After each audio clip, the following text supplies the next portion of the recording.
Les damos la más cordial bienvenida a este su programa, Nuestro Planeta Creando Conciencia. Hoy vamos a hablar sobre los eclipses y para hablar sobre el tema nos acompaña la doctora Xochitl Guillermina Blanco Cano. Ella es investigadora del Instituto de Geofísica de la UNAM, investigadora nivel 3 del SNI, imparte regularmente cursos en el posgrado de Ciencias de la Tierra de Geofísica, ha dirigido tesis de doctorado, maestría y licenciatura y fue secretaria académica del Instituto de Geofísica durante el periodo de 2017 a 2021. Además, ha publicado más de 90 artículos en revistas internacionales indizadas, editado 2 volúmenes especiales de la revista Advancing Space Research y actualmente es editora asociada de Frontiers. Bienvenida. Gracias.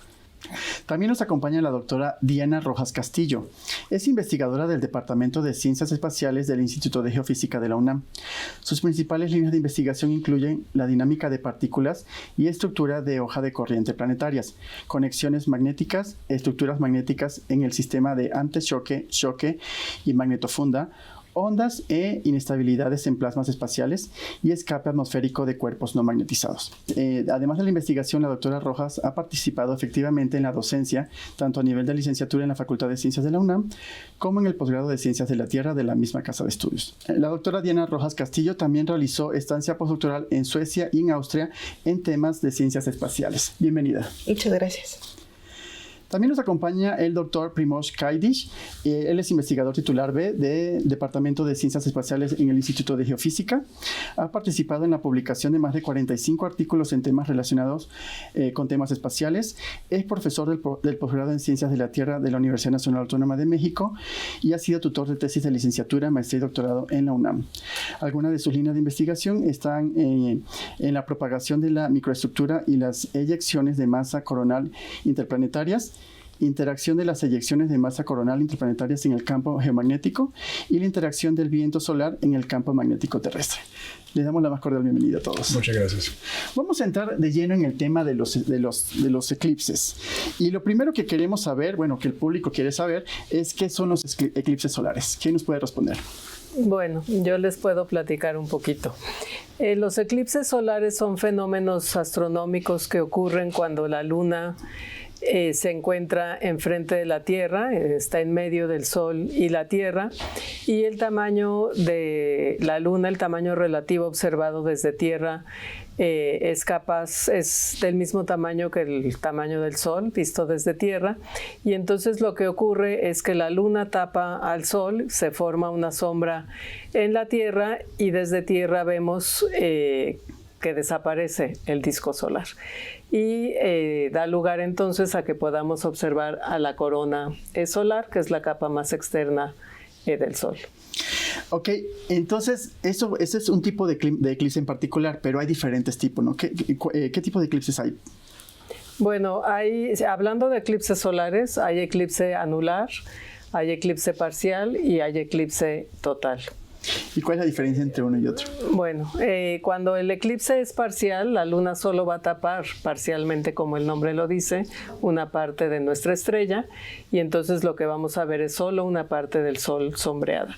Cuando el eclipse es anular, el tamaño de la luna es un poco más pequeño que el del Sol, visto desde la Tierra, y entonces va a alcanzar a tapar una gran porción del Sol, pero vamos a ver una especie de anillo, que es la parte más externa del disco solar, y por eso se le llama eclipse anular. Y cuando es total, el tamaño relativo de la luna y el del Sol son iguales, y entonces se cubre por completo el disco solar. ¿Por qué este tipo de eventos o de eclipses son tan especiales? Pues bueno, yo creo que hay dos puntos principales. Uno es que visualmente son eventos magníficos para observar. El hecho de tener el astro central, el Sol, ocultado parcialmente, momentáneamente por otro cuerpo, y que y desde Tierra podamos ver esta parte externa de la atmósfera del Sol, pues es maravillosa. Porque regularmente pues nosotros no podemos mirar directamente al Sol porque representa un riesgo muy importante para nuestra vista. Ese es por un lado. Por otro lado, científicamente tiene muchísima importancia porque podemos sacar mucho jugo de fenómenos físicos que están sucediendo en el momento y que podemos estar analizando desde Tierra mediante los observatorios, también mediante mediciones remotas, etcétera. Entonces, esos probablemente son, digamos, los dos elementos más importantes de por qué son tan especiales. Y la otra, claro, tiene que ver con un aspecto cultural en cualquier parte del mundo que está asociado con distintas interpretaciones de la ocurrencia de los eclipses. Desde la ciencia, ¿cómo analizamos esta información? Ya nos mencionaste algo, pero en términos de datos, ¿cómo lo hacemos? Por ejemplo, en el caso del Sol tenemos misiones espaciales que están orbitando alrededor de la Tierra y desde las cuales están tomando, por ejemplo, fotografías en diferentes bandas del espectro, es decir, estamos viendo al Sol con diferentes filtros oculares y eso nos permite estar tomando mediciones indirectas de procesos que pasan en la atmósfera, por ejemplo, ¿no? En Tierra también se pueden hacer mediciones muy específicas respecto a variaciones que sufre nuestra propia atmósfera en virtud de que hay un decrecimiento o si baja la cantidad de radiación que llega al Sol y por lo tanto eso modifica la capa atmosférica y en Tierra nosotros podemos estar midiendo esas variaciones y cómo afecta, por ejemplo, a la generación de corrientes eléctricas en la Tierra. ¿Nos puedes comentar algo al respecto? Bueno, los eclipses históricamente, ¿no?, han tenido mucha importancia en cuanto a la ciencia también porque, por ejemplo, sirvieron en una ocasión para intentar comprobar la teoría de la relatividad, ¿no? Y ocurren muchos otros fenómenos, por ejemplo, cuando oscurece en mediodía, entonces la temperatura de la atmósfera baja, ¿no? Puede bajar unos 5 grados, se crean ciertas corrientes de aire, ¿no? Pájaros se van a dormir, pero también en las capas, ciertas capas de la atmósfera suceden cosas. Por ejemplo, se debilita la capa conocida como ionosfera, ya que como no llega tanta luz ionizante del Sol, en esta parte de la atmósfera que está donde la Luna tapa el Sol, pues la ionosfera se vuelve más débil, ¿no? Y eso afecta la propagación de ciertas ondas de radio, etcétera, ¿no? Entonces, hay varios aspectos, ¿no?, que influyen, que los eclipses tienen pues cierta influencia, ¿no? Muy bien. Sabemos que van a venir ciertos eclipses en un periodo muy, muy cercano, ¿no? ¿Cuándo fue la última vez que se vio un eclipse solar total en México? ¿Y cuándo se volverá a ver? En 1991 se vio y curiosamente también se pudo observar desde la ciudad de Mazatlán, lo que va a pasar también en 2024, el 8 de abril. Entonces, ahí los habitantes de Mazatlán tienen una suerte increíble. En la Ciudad de México también se vio en aquella ocasión, en 1991. Y el siguiente eclipse solar total que se va a poder observar en México va a ocurrir en 2056, si bien recuerdo. Entonces, son eventos que no ocurren muy a menudo, pero dentro de todo, México como el país tiene mucha suerte con los eclipses. En promedio, desde un punto específico en la Tierra, se puede observar un eclipse solar cada 375 años. Ese es el promedio, ¿no? Hay lugares como Mazatlán que ocurren más suerte, hay lugares en la Tierra donde no ha ocurrido un eclipse en más de 1000 años, ¿no? Entonces, son eventos que, los puedes esperar o puedes buscarlos, ¿no? Porque sí vale la pena verlos. ¿Cuánto dura un eclipse? Depende. Depende. Por ejemplo, tenemos los eclipses lunares tienen una cierta duración, los eclipses solares otra. En los lunares son bastante largos, entre 3 y 7 horas, desde que empiezan la primera fase hasta la última. En el caso de los eclipses solares, esos son más cortos, entre 1 hora a 3 horas más o menos, todo el eclipse, y obviamente las partes totales, ya sea en el lunar o en el solar, generalmente son de tiempos muy, muy pequeños. Estamos hablando, por ejemplo, del eclipse solar del 2024 en México, tendrá una duración máxima de 4 minutos 25 segundos. Y en los lunares me parece que andamos en el orden de 7 minutos, la parte máxima, sí. ¿Cuáles son más frecuentes que se den? ¿Los lunares o los de Sol? En realidad no es... la frecuencia de los eclipses está relacionada con algo que se conoce el ciclo de Saros, que tiene que ver con justamente el momento en que el Sol, la Luna y la Tierra están alineados en relación al movimiento orbital que tienen estos tres cuerpos. Entonces, este ciclo dura alrededor de de 18 años, perdón, y cada 18 años entonces tenemos esta configuración alineada precisa para un eclipse, de forma tal que cada 18 años tendríamos que estar presenciando un eclipse de características similares. Eso tiene que ver con el tiempo, pero no necesariamente con dónde los estamos observando. Entonces los eclipses son comunes de que ocurran, pero no siempre en el mismo lugar. ¿Puedo agregar algo? Sí. Sí, por año ocurren mínimo 4 eclipses. Si cuando ocurren 4, 2 van a ser eclipses lunares y 2 van a ser solares. Sin embargo, los eclipses lunares se ven desde más de la mitad de la Tierra, ¿sí? Porque puede ver casi más de la mitad de la población de la Tierra. Los eclipses solares ocurren en franjas muy delgadas en ciertos lugares en la Tierra y los puede observar muy poca, digamos, población, ¿no? Máximo número de eclipses por año es 7, porque puede haber 5 eclipses solares en un solo año. Sin embargo, la última vez que sucedió eso fue en 1935 y la próxima va a ocurrir en 2200 y algo, ¿no? Vamos a quedarnos con esa misma idea. Nos vamos a una pausa y en breve regresamos. Muchas gracias.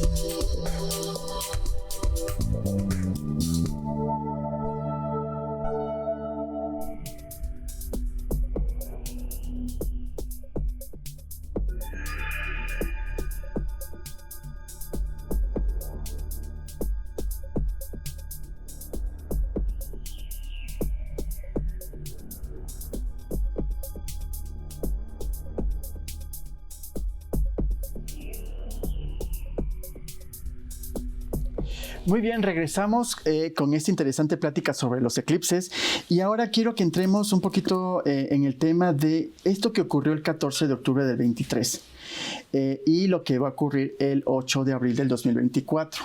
¿Pueden explicarnos un poco? Sí, bueno, el 14 de octubre de 2023 hubo en México un eclipse anular de sol y este se observó principalmente en la península de Yucatán durante el transcurso de la mañana.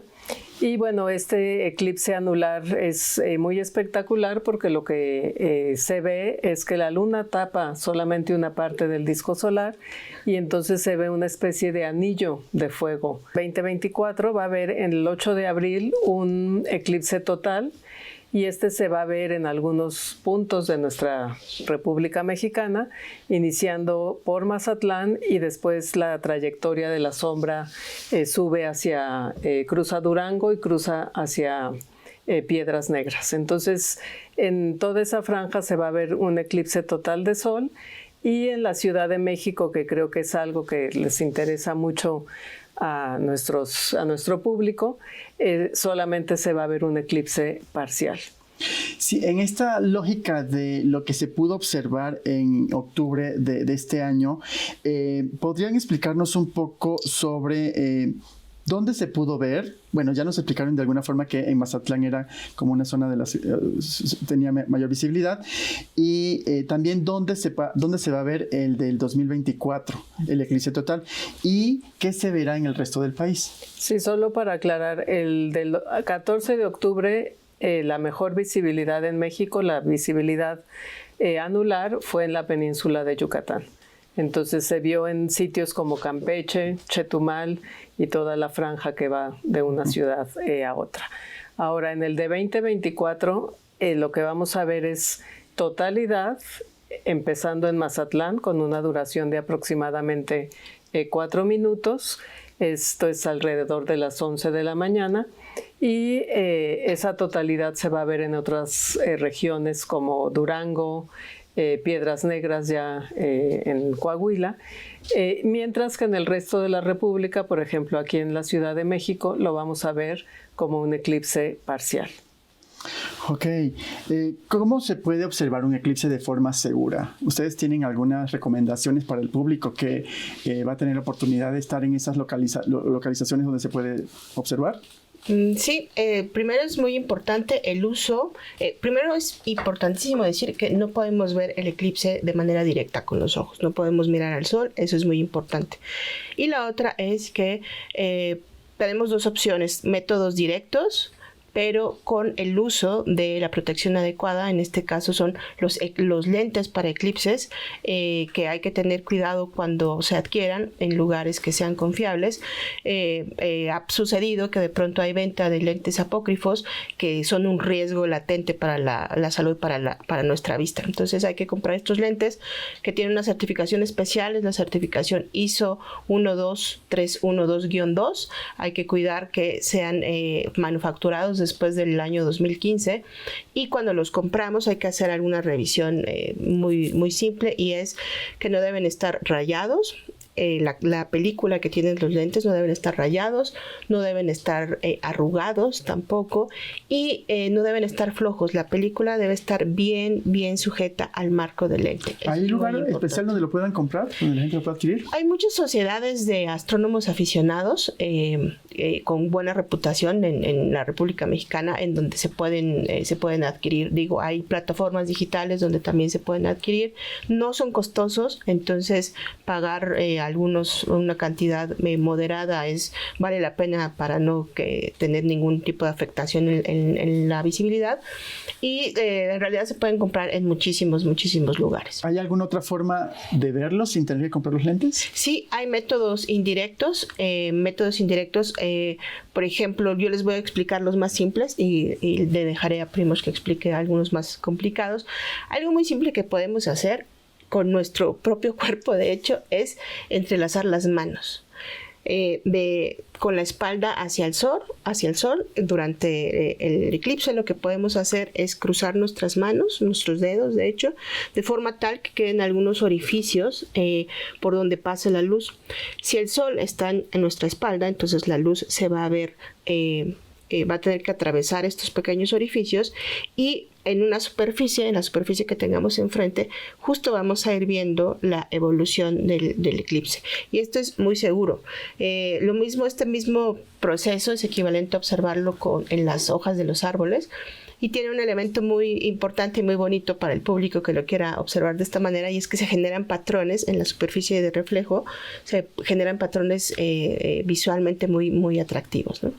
Esos son los más simples. Hay otros métodos indirectos que creo que Primož podría decirnos. Sí, claro. Algunos tenemos en la casa instrumentos como binoculares o telescopios, ¿no? Entonces, otra vez, tenemos dos opciones: observación directa o indirecta. O sea, si optamos por directa, o sea, hay que tener muchísimo cuidado, porque con un aparato así, si miramos el sol directamente, podemos perder el ojo, y de una manera muy dolorosa, ¿no? Entonces, se consiguen filtros especiales para estos instrumentos que solo se pueden adquirir en los distribuidores autorizados, ¿no? Entonces, no en ningún otro lado, porque tienen que encajar bien en el telescopio y tienen que ser filtros verdaderamente que nos van a proteger el ojo, ¿no? Entonces tienen que ser certificados. Si tenemos, la otra forma es que tenemos binocular o tenemos un telescopio pequeño, lo podemos poner en un tripié, girarlo hacia el sol y dejar que la imagen del sol salga sobre una superficie blanca. Entonces ahí vamos a ver círculo iluminado, que es el disco solar, que lo va a estar tapando la luna, y con suerte vamos a poder observar otros fenómenos en el disco solar como manchas solares, etc. La manera más segura para observar la parte parcial de un eclipse solar o el eclipse anular es esta: proyectando la imagen, no viendo directamente. Hay que mencionar también que si tenemos filtros en los telescopios, o si tenemos estos lentes de los que habló Diana, también no es bueno observar un eclipse durante mucho tiempo. O sea, son unos segundos y después hay que tomar un receso, etc. No media hora, porque de todos modos pasa un poco de luz dañina, ¿no? Pero hay que destacar que en la zona de totalidad, ¿no? Que el eclipse total, cuando luna tapa el sol 100%, ¿no? Estos van a ser 4 minutos y medio, por ejemplo. Esto sí se puede observar a simple vista, ¿no? Porque si no, no vamos a ver nada, ¿no? Porque estos filtros están hechos de tal forma que no dejan pasar luz, no dejarían pasar de este brillo blanco de la corona solar. Entonces, solo durante la fase total del eclipse solar es seguro observarlo a simple vista, y va a ser un espectáculo muy bonito, ¿no? ¿Qué puede esperar el público que quiere observar? Ya nos dijiste algo muy bonito, pero ¿qué significa ese que muy bonito? Entonces la luna va a tapar el sol, entonces en vez de este disco brillante se va a ver un círculo negro, ¿no? Va a estar rodeado de un brillo blanco, que es el brillo proveniente de la capa más externa del sol, se llama la corona solar. Se van a poder ver algunas estrellas en el cielo, tal vez algún planeta también, y si nos podemos ir a una montaña o algo, vamos a poder ver la sombra de la luna, cómo se nos va a acercar, nos va a llegar y se va a alejar, ¿no? Entonces, y no va a oscurecer al 100%, no va a ser como de noche en sentido que, bueno, ahí va a estar la corona solar, y porque el ancho de la sombra de la luna es como 200 kilómetros, entonces de lados va a venir la luz. Bueno, el 8 de abril de 2024 va a ser muy importante para los científicos que nos dedicamos al estudio del Sol, ya que nuestra estrella va a estar casi en el máximo de actividad. El Sol es una estrella que tiene un ciclo de actividad solar. Hay veces que las manchas de la fotosfera son muy abundantes y hay en otros intervalos en el tiempo que hay pocas manchas, y justamente ahorita estamos en lo que se llama la fase ascendente del ciclo solar. Entonces, en abril de 2024 el eclipse nos va a permitir observar las estructuras que existen en la corona solar, que es la capa más externa de la atmósfera de nuestra estrella, y con suerte algunos astrónomos profesionales y también astrónomos aficionados podrán tomar fotos, inclusive, por ejemplo, de protuberancias que se ven de manera frecuente cuando hay mucha actividad en nuestra estrella. Claro, todo esto tiene que ser con precaución, como ya lo platicamos hace unos momentos, y también va a haber ocasión de que se hagan experimentos, por ejemplo, de la variación en la ionosfera terrestre, y bueno, pues que disfrutemos este espectáculo que es realmente muy bonito.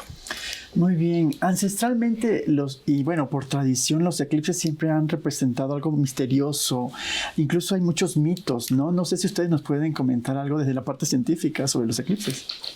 Sí, claro. Los mitos y las historias fantásticas alrededor de la ocurrencia de los eclipses han estado particularmente en la cultura de nuestro país, desde tiempos ancestrales. Y esto pues tiene que ver con la cosmovisión que tenían los diferentes grupos étnicos en nuestro país en relación a los astros, ¿no? Algunos de estas historias están relacionadas, por ejemplo, con las mujeres embarazadas. Ese es muy conocido por la gente. Que básicamente se pensaba que las mujeres embarazadas no se debían exponer a un eclipse, ya fuera lunar o solar, porque podía tener repercusiones en el bebé por nacer. Por ejemplo, que tendrían lunares o que tendrían alguna mancha en la piel distintiva, o incluso se hablaba de que podrían tener amputaciones en alguna parte del cuerpo.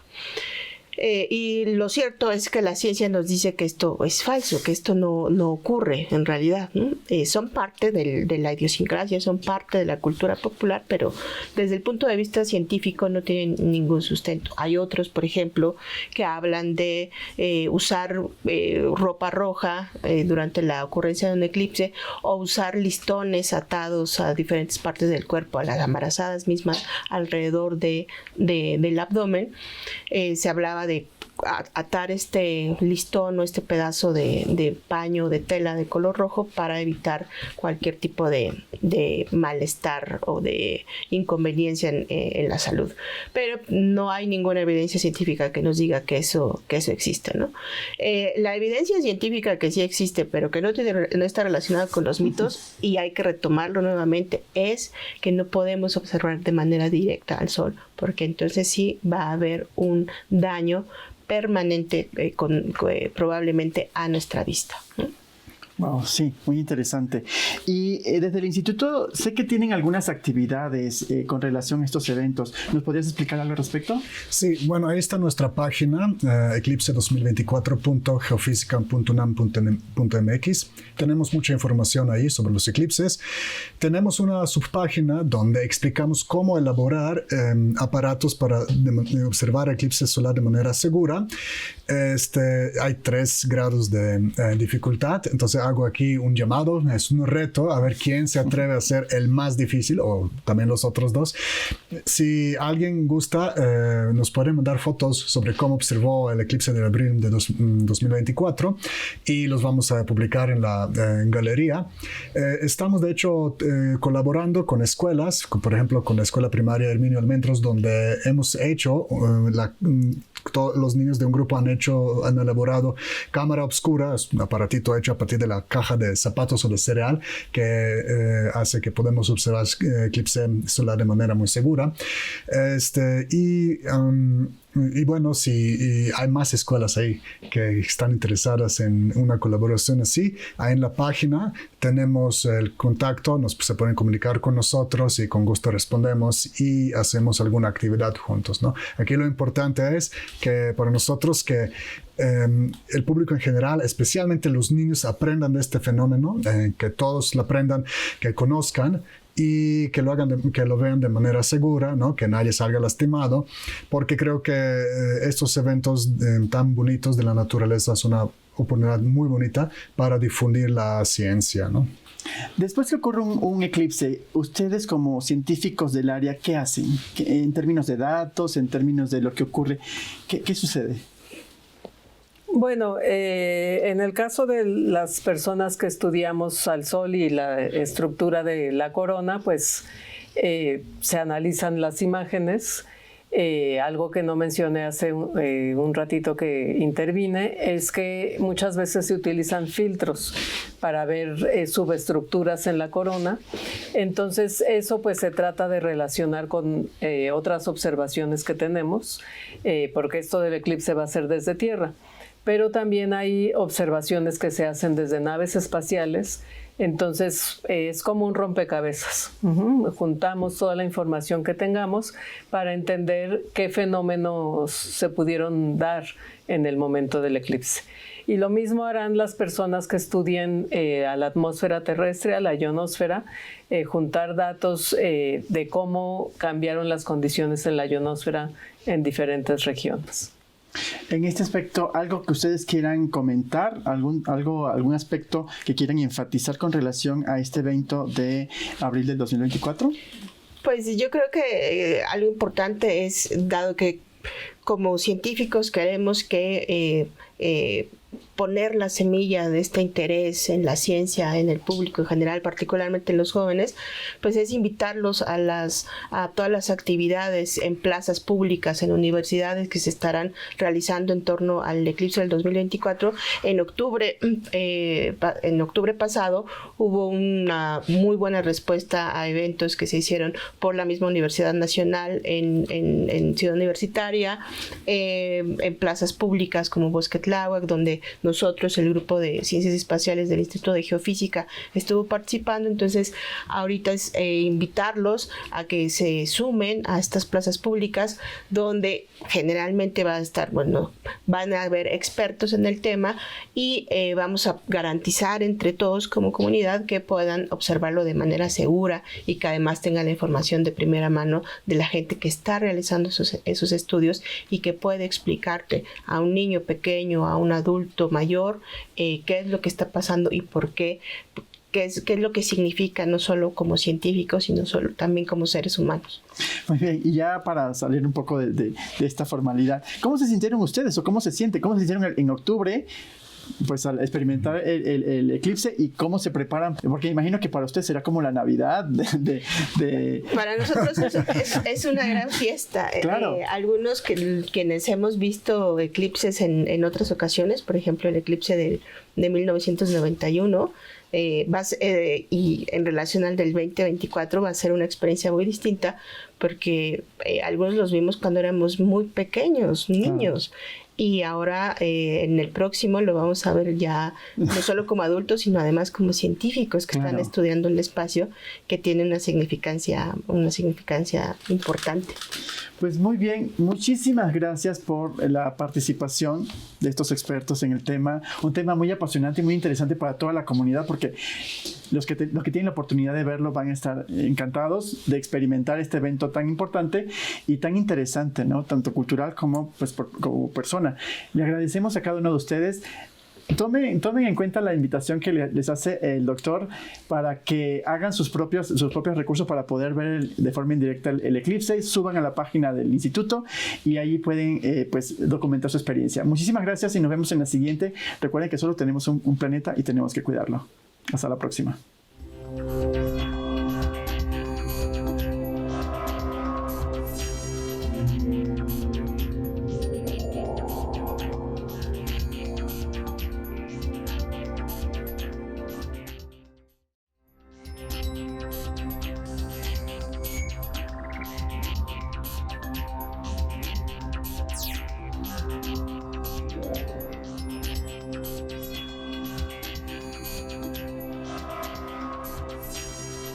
Les damos la más cordial bienvenida a un programa más de nuestra serie Nuestro Planeta Creando Conciencia.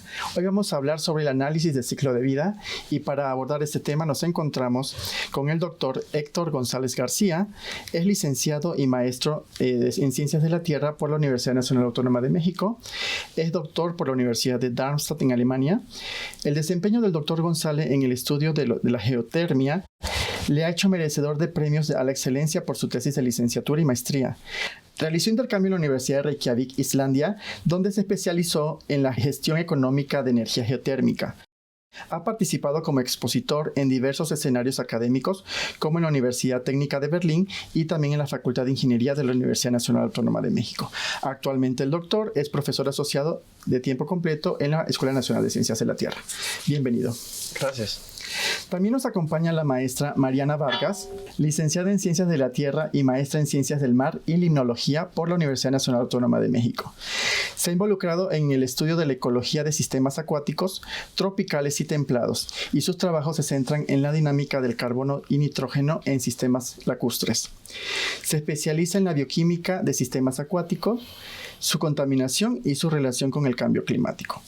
Realiza tesis doctoral conjuntamente de la UNAM con el Consejo Superior de Investigaciones Científicas en España sobre la producción y emisión de gases de efecto invernadero en sistemas lacustres cárticos, comparando la dinámica de procesos entre regiones tropicales y templadas en los lagos de Montebello, Chiapas y la laguna de Rudiera, España. Bienvenida. Muchas gracias. Para abordar este tema tan interesante que son el análisis del ciclo de vida, nos gustaría que nos explicaran un poco, y para eso estamos aquí, específicamente qué es un análisis del ciclo de vida. Sí, gracias Francisco. El análisis del ciclo de vida es básicamente un estudio en el cual la finalidad es determinar el impacto ambiental que tiene cada una de las mercancías que nosotros usamos en la vida cotidiana. Para ello es necesaria la cuantificación no solo de los materiales que se utilizan para la fabricación de cualquier mercancía, sino también rastrear cada uno de los procesos que se necesitan para la fabricación de la misma. Sí, y justamente en este rastreo de procesos, también entender y comprender un poco mejor qué impactos tenemos en cada uno de estos procesos, que es justamente lo que nos reúne aquí, ¿no? En saber cuál es el proceso que se lleva a cabo, pero el impacto ambiental que puede tener cada uno de estos. En este contexto, ¿nos podrían explicar un poco más por qué es importante integrar estos conceptos al sistema de suministro de agua? Bien, sí, claro que sí. El resultado final del análisis de ciclo de vida es, por ejemplo, como la tabla nutricional que tenemos en los alimentos, ¿no? Sin embargo, en vez de tener calorías, en vez de tener proteínas, tenemos, por ejemplo, impacto en el cambio climático, que se reporta como CO2 equivalente, o en la eutrofización de los lagos, en la ecotoxicidad que tienen este tipo de procesos. En ese sentido, la importancia de incluir o abordar el suministro de agua mediante un análisis de ciclo de vida nos ayudaría a comprender en qué parte de este proceso de suministro de agua se tiene un mayor impacto ambiental. Sí, y sobre todo porque en la mayoría de los sistemas terrestres y los sistemas vivos en general, todo está conectado. Claro. Entonces, el impacto que pueda tener una actividad antropogénica, en este caso la fabricación de todos los productos que utilizamos, van a tener también un impacto en nuestros ecosistemas y a la larga en nuestros recursos. Entonces, por eso es de vital importancia tener bien cuantificado y saber en qué proceso, en qué paso se lleva a cabo una cierta afectación o no, ¿no? Y ¿podrían explicar un poco más qué se está haciendo a nivel de la universidad, o en este caso específicamente de la Escuela Nacional de Ciencias de la Tierra, en este tema? Claro, el proyecto que tenemos ahora mismo es justamente la realización del análisis de ciclo de vida para el sistema de suministro de agua de la Ciudad de México, de tal forma que podamos obtener el producto final, que sería un mapa en el cual nosotros ubicaríamos en donde se tiene una mayor afectación ambiental, pero debido a los materiales que se están usando para el suministro de agua. Sí, efectivamente, y poder a través de esta cuantificación poder tener una planeación mucho más óptima y una gestión adecuada de los recursos, no nada más para la obtención del beneficio, sino para asegurar el aprovechamiento a futuro. ¿Hay algún tipo de proyecto? Digo, eso es lo que ustedes están haciendo en este momento. ¿Tienen conocimiento de otro tipo de proyectos que a nivel de la universidad o a nivel del país se está haciendo? No, desconozco. No, y fíjate que sería es una tristeza, porque efectivamente el aprovechamiento de recursos en México podría ser aprovecharse de una manera mucho más sustentable si se tuviera justamente este mapeo bien realizado. Entonces, creo que es de vital importancia realizar esta gestión para poder planificar mejor a futuro. En este contexto, ¿podemos hablar un poco en términos de la contaminación del agua y cómo afecta el consumo? Sí, pues mira, justamente en particular el tema de los recursos hídricos es de particular importancia, porque además de ser un recurso sumamente valioso para la humanidad, nos genera muchos bienes y servicios adicionales, no únicamente el de consumo o el de adquisición directa del recurso, sino otros bienes y servicios, digamos, secundarios, que viene, por ejemplo, los bienes y servicios que vienen a través de el turismo en los sistemas acuáticos, o para muchas regiones en nuestro país es de vital importancia porque proveen de servicios ecosistémicos culturales. Muchas de las regiones, de las culturas en nuestro país tienen a los sistemas acuáticos como sagrados. Entonces, la cosmovisión de muchos grupos tiene particular relevancia en este sentido. Entonces, el que se tome en cuenta el aprovechamiento de los recursos acuáticos es muy importante, y la gestión de estos también, porque pues básicamente dependemos de ellos. En ese sentido, el análisis del ciclo de vida con relación al consumo y la utilización de agua, que es el contexto en el que ustedes prácticamente desarrollan su trabajo y la investigación, ¿cómo se puede utilizar? ¿Cómo lo implementan? Bueno, al final de cuentas, cuando nosotros realizamos el análisis del ciclo de vida, podemos determinar en qué parte de ese proceso o qué tipo de material es el que está o el que tiene el potencial más alto de contaminación de acuíferos. Entonces, muchos de los procesos industriales que actualmente tenemos requieren agua y desechan agua también. Entonces, podemos, gracias a este análisis, determinar cuánta agua se requiere, qué calidad de agua podremos utilizar en este proceso y qué calidad vamos a obtener al final de este proceso. Entonces, mediante el análisis de ciclo de vida, justamente podemos nuevamente mapear y no solo mapear, sino también poder cambiar el proceso para de esta manera tratar mejor los recursos que tenemos disponibles. Muy bien, vamos a quedarnos con esta idea y vamos a ir a un corte. Invitamos a que se conecten a nuestras redes sociales, y también si tienen alguna pregunta o algo que quieran comentar con relación al análisis de ciclo de vida, lo pueden dejar en nuestros espacios de redes sociales. Muchas gracias y nos vemos en un momento.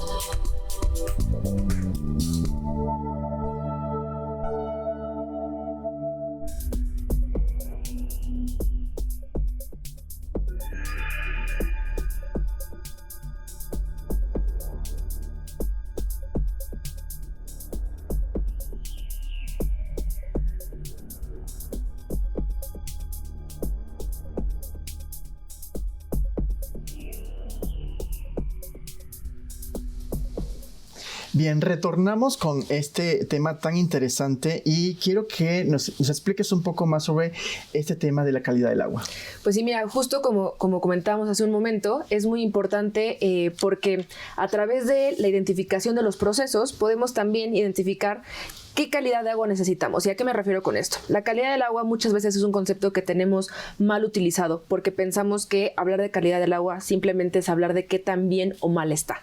Y no es así. Cuando hablamos de calidad del agua tenemos que mencionar para qué la necesitamos. Entonces, justamente el tener un mapeo del proceso nos permite identificar qué calidad de agua vamos a obtener después de cierta actividad y también qué necesitamos. Entonces, a través de identificar estas características podemos establecer criterios de evaluación, tanto física como química, biológica, sin duda, para poder también establecer para qué necesitamos esta agua. Sin duda es un recurso vital que tenemos que cuidar y aprovechar en general, pero el saber para qué la necesitamos es muy importante. ¿Podrían darnos un ejemplo más concreto en términos de este análisis de ciclo de vida? Claro, el análisis de ciclo de vida, por ejemplo, pensemos en la electricidad, que es un recurso que todos utilizamos, ¿no? Entonces, el análisis o el producto que vamos a evaluar es cada kilowatt que nosotros, que nosotros consumimos. Para ello hay que irnos a investigar cómo es que se genera este kilowatt. ¿Qué se necesita? Bueno, pues se necesita una planta eléctrica, ¿no? Entonces, ¿qué materiales necesita esa planta eléctrica? Bueno, podemos decir que es acero, por ejemplo, concreto, cables, cobre, en fin. Entonces hay que colectar todos estos materiales y también hay que rastrear qué procesos se utilizaron para la obtención de estos materiales. Por ejemplo, para 1 metro de cable. Pues ¿qué procesos se hicieron, qué procesos se necesitaron para este metro de cable? Y así, de esa manera, cuantificar todos los materiales involucrados con este kilowatt y sumar estas contribuciones ambientales. Es decir, un kilogramo de CO2 un kilogramo de cobre tiene cierta cantidad de CO2 asociada o cierto potencial de eutrofización. Y así se van sumando todos los materiales de manera individual para que al final de cuentas, por cada kilowatt de electricidad, tengamos esta huella ambiental asociada. En ese sentido, por ejemplo, hablo de la industria eléctrica porque la industria eléctrica utiliza también muchísima agua para funcionar, ya que las plantas necesitan de este fluido para que las turbinas generen la electricidad. Y en ese sentido necesitan, es como menciona Mariana, dado que no es como para consumo ni para crecer vegetales, esta agua puede no ser óptima para el consumo humano y en ese sentido usar agua de desecho industrial, por ejemplo. Entonces se ponen los boilers, se vaporiza, se hacen girar las turbinas y en cierto sentido este proceso inclusive mejoraría la calidad del agua al final de la generación de eléctrica, porque una vez que se evapora, en cierto sentido estos contaminantes se quedan atrás. ¿Esto tiene que ver en algún sentido con la huella ecológica? Sí, efectivamente. Al final de cuentas, cada una de las actividades que realizamos y cada uno de las mercancías o productos que usamos en la vida cotidiana, pues tienen una huella ecológica. Nuestra presencia en el mundo o en esta vida tiene una huella ecológica importante. Entonces, una manera de cuantificarla es mediante el análisis del ciclo de vida. Ok, ¿podrían decirnos un poco y explicarle a la audiencia de qué manera puede el análisis de ciclo de vida o ACV, como ustedes lo denominaron, servir para evaluar la eficiencia del uso de agua? Ya nos mencionaste en cierta medida algo al respecto. ¿Y qué posibles riesgos ambientales asociados con las diversas prácticas de gestión del agua en los procesos industriales? Sí, mira, fíjate que existe un concepto bastante interesante que se denomina agua virtual. Agua virtual es toda aquella cantidad de agua que se requiere para la fabricación de lo que sea. Por ejemplo, uno pensaría que para la fabricación de alimentos es básico, ¿no? Claro, uno pensar en que el crecimiento de un árbol de manzana requiere agua, pero no nos ponemos a pensar que para la fabricación de un celular, por ejemplo, se requiere una cantidad inmensa de agua. Entonces, esa agua que está detrás de lo que vemos, esos procesos industriales que no vemos, esa cantidad de agua que se utiliza ahí se denomina agua virtual. Entonces, regresando y retomando un poco este concepto de ciclo de vida y justo conjuntando los dos, analizar y entender cuáles son los procesos que se requiere para crear un artículo de nuestra vida cotidiana, requiere un montón de agua y esa agua podemos cuantificarla como agua virtual o huella hídrica, que es un concepto hermano al de huella ecológica, que es justo la cantidad de agua que yo como humano requiero para satisfacer todas mis necesidades, tanto fisiológicas como de sobrevivencia, pues, ¿no? Entonces, en este sentido, tener un poco más de conocimiento y conciencia, sobre todo, del agua que se requiere para todos los procesos y para nuestra subsistencia como sociedad es muy importante, porque además nuestra actividad tiene un impacto. Y lamentablemente nuestros ecosistemas están bastante impactados. Y esto nos lleva a otras consecuencias secundarias que muchas veces no tenemos tampoco visualizadas, pero que sería de bastante relevancia tener conocimiento y sobre todo tener cuantificación de ellas para poder gestionar de una mejor manera al futuro. Sí, voy a hacer una pregunta que a lo mejor ustedes pueden ayudarme a resolver. En términos de normatividad o de legislación, ¿hay algo que pueda regular precisamente a través de un análisis de ciclo de vida el uso o utilización del agua para la producción industrial?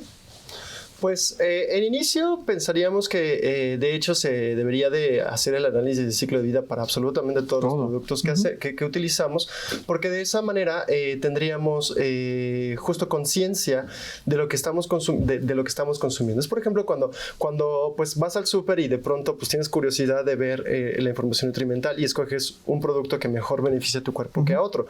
En ese sentido, utilizar el resultado del análisis de ciclo de vida para ver o escoger productos que impacten menos a nuestro medio ambiente, ¿no? Bueno, y en cuanto al recurso hídrico, pues como bien dice Mariana, es importante como preservar estos recursos hídricos no solo para nosotros, por supuesto, para satisfacer nuestras necesidades, pero también para que las generaciones que vienen, que seguramente van a venir muchas, pues también gocen de este beneficio, que las generaciones siguientes puedan seguir usando estos recursos bajo condiciones óptimas, en este sentido, bajo una calidad que satisfaga no solo sus necesidades, sino también, necesidades de subsistencia, sino también necesidades mentales, ya que, en términos de agua, pues, no solo nos ayuda a subsistir, sino también, de manera fisiológica, sino también de manera mental. Y además, fíjate que es bastante importante aquí recalcar un poco tu cuestionamiento a través de si existía una normatividad, ¿no?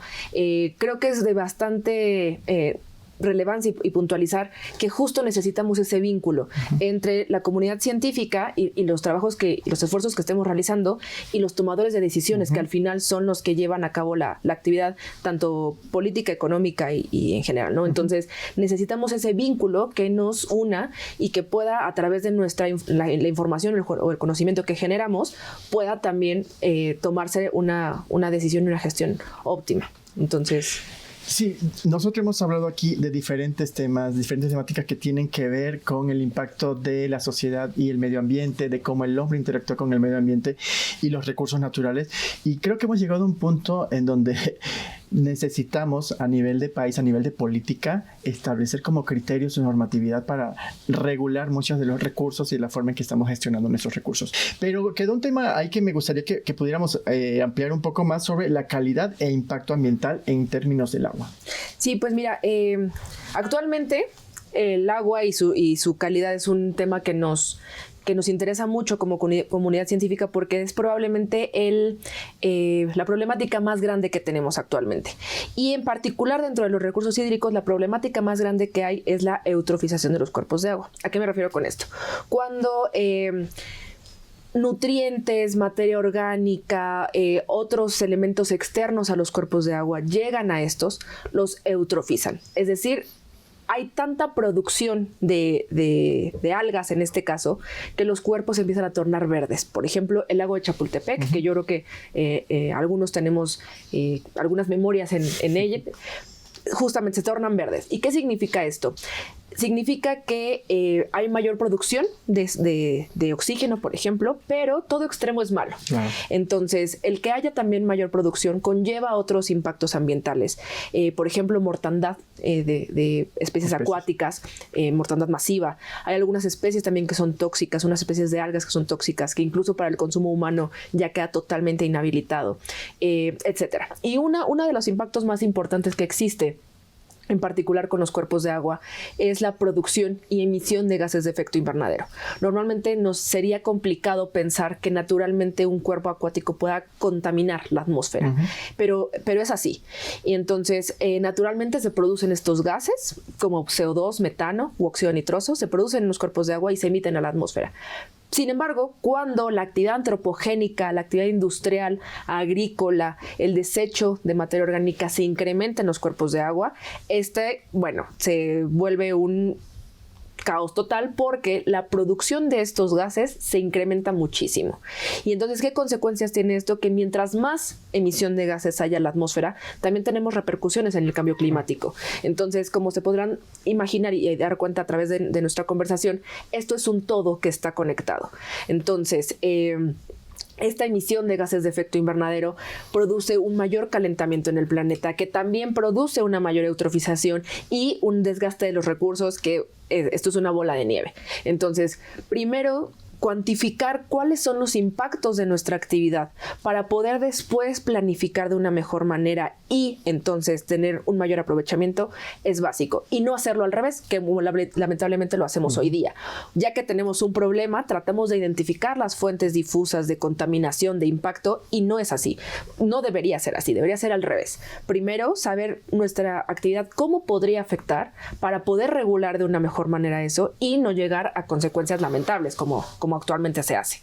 Claro, y eso me lleva a la siguiente pregunta en términos de qué pasa con la sustentabilidad. Bien, la sustentabilidad es un concepto que utilizamos como para asegurar que el uso de estos recursos que actualmente están se va a preservar para generaciones futuras. En ese sentido, y hablando en términos de eutrofización y calidad de agua para consumo humano, tendríamos que cuidar bastante los recursos que actualmente existen para que así podamos preservar este recurso para las generaciones futuras.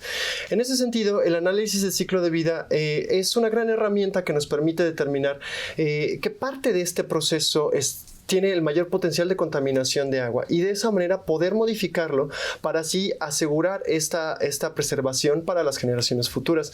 Es decir, continuar con este concepto de sustentabilidad, de ser una sociedad más sustentable, porque es innegable que nosotros continuamos con el desarrollo, continuamos con nuestra vida. Sin embargo, este desarrollo y este continuo vivir hace que o tiene un impacto importante en nuestra naturaleza.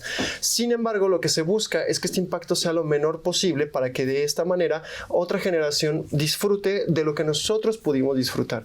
Que la calidad de vida no se reduzca o se reduzca de una manera mínima para las siguientes generaciones. Aquí yo tengo una reflexión, bueno, mejor una reflexión, es un cuestionamiento en términos de, últimamente, y no sé si sea moda, han salido muchos de estos logos en industrias que son ecológicamente amigables. ¿Esto realmente, ustedes tienen conocimiento si esto realmente es así o solamente es por ir con la moda de que, bueno, soy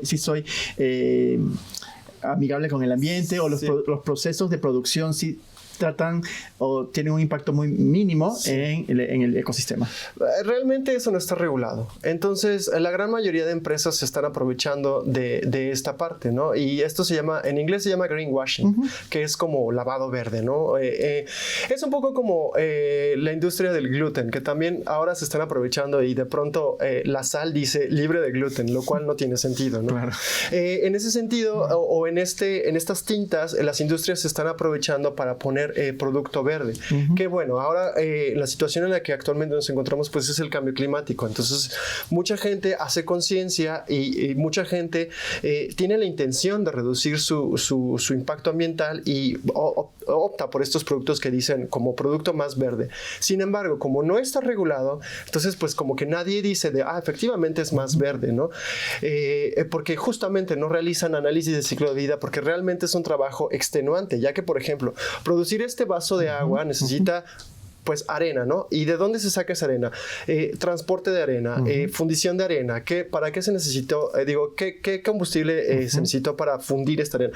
En fin, son procesos que necesitan demasiada investigación, demasiado esfuerzo. Exhaustiva aparte, ¿no? Claro. Entonces, pues al final de cuentas eso se traduce en dinero. Y más costos de producción, por lo tanto menos rentabilidad para las empresas, por lo tanto no lo hacen en la práctica. Sí, ya casi para ir cerrando este tema, les quería preguntar, bueno, hace unos meses, tal vez un año, estuve viendo estos videos de, a ver, cada uno desde donde nosotros estamos queremos hacer conciencia o queremos cambiar en algo porque sabemos que si seguimos actuando en la forma en que lo hacemos, nuestro planeta se va a acabar más rápido de lo que pensamos, ¿no? Y veía estos medidores de tu huella ecológica, hablando de la huella ecológica que hace rato mencionaron, ¿no? Y decía, bueno, a ver, si tomaste tantos vuelos de avión, pues ahí apriétale tanto, si consumiste tal material, esto. ¿Ustedes saben o qué opinan ustedes de toda esta medición que yo no sé si realmente es una medición exhaustiva o realmente es una medición como muy superficial, ¿no? De realmente como seres humanos, ¿qué tenemos que hacer? Y esa yo creo que sería como para cerrar la recomendación de ustedes desde donde estamos, ¿qué podemos cambiar? Pues mira, justamente creo que, en mi opinión, me parece un ejercicio interesante hacer esta cuantificación un tanto didáctica. Para tomar conciencia, probablemente no nos indique con exactitud cuál es el impacto de nuestra actividad, ¿no? Pero creo que sí podemos tomar un poco de conciencia acerca de lo que estamos haciendo y lo que no. También soy partidaria de la idea de que las pequeñas acciones muchas veces cuentan muchísimo, pero lo que necesitamos son grandes acciones. Compromisos no de manera individual, sino de manera colectiva, industrial, justamente para tener una mejor pues gestión general de los recursos. Y efectivamente, al final de cuentas, creo que también esta idea de que el planeta está como está por nuestra culpa individual, me parece que es justamente una campaña de las empresas que son las que más contaminan realmente. Entonces sí, efectivamente la huella de carbono que cada uno de nosotros tenemos cuenta, pero la solución que ofrecen los científicos es que ya no tengan hijos, por ejemplo, que a mí me parece una solución muy radical, ¿no? Y pues por supuesto que la gente no lo va a seguir, pero entonces en ese sentido es más bien, no es que no queramos tener hijos, más bien que los sistemas de producción cambien. Claro. Nos quedamos con esta idea. Les agradecemos muchísimo por este espacio, por esta conversación tan interesante que impacta no solamente a nivel de industria, sino a nivel también nos hace reflexionar qué estamos haciendo nosotros desde nuestros espacios para poder tomar acciones que puedan sumarlas a los demás, que constituyan un cambio para mejorar nuestro planeta. Les agradecemos mucho y nos vemos en la próxima. Muchas gracias.